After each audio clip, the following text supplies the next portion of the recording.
4 orang. Cepat. Aparat gabungan dari Polres, Kodim, dan Dishub Temanggung terpaksa menurunkan sebagian penumpang mobil pribadi karena berdesak-desakan di dalam mobil. Tidak hanya mobil pribadi, nasib yang sama juga diterima oleh penumpang kendaraan umum. Mereka juga harus rela berjalan kaki atau berganti kendaraan lain karena berdesak-desakan di dalam angkutan.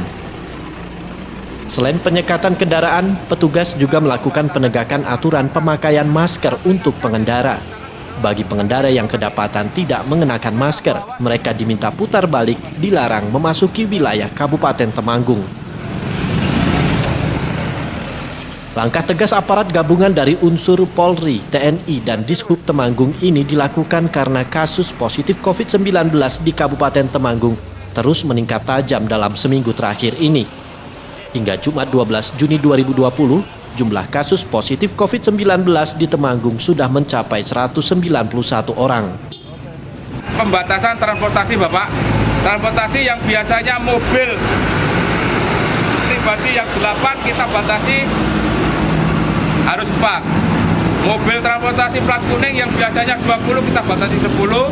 Untuk open cab yang biasanya depan 2 kita batasi 1 dan tidak boleh menaikkan penumpang di belakang open cab. Yang kedua, kita mengantisipasi bagi semua kendaraan yang masuk Temanggung harus pakai masker. Harus pakai masker, tujuannya apa? Untuk mencegah COVID-19 ini merajalela.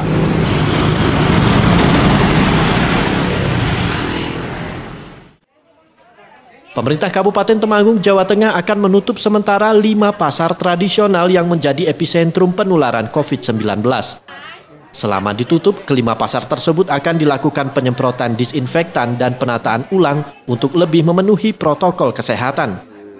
Kelima pasar yang akan ditutup sementara meliputi Pasar Ngadirejo, Pasar Gemawang, Pasar Tembara, Pasar Jumo, dan Pasar Kandangan.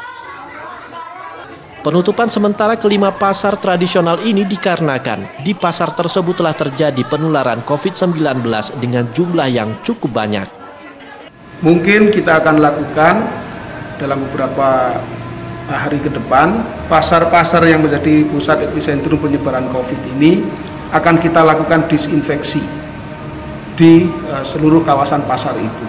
Jadi mungkin pasar akan kita liburkan barang sehari 2 hari untuk kita lakukan disinfeksi dan juga kita lakukan penataan ulang agar para pedagangnya juga tidak terlalu berdekatan. Kita lakukan penataan ulang agar flow pengunjung juga tidak berdesak-desakan. Mungkin nanti akan menggunakan free public space yang ada di sekitar pasar, misalnya tempat parkirnya atau jalan di sekitar itu. Pedagang-pedagang yang biasanya ada di dalam mungkin sebagian akan kita keluarkan di area luar pasar, sehingga proses jual beli tetap berlangsung tapi menjadi lebih aman dari penyebaran COVID-19. Dari Temanggung, Jawa Tengah, Ahmad Farizal, Jogja TV.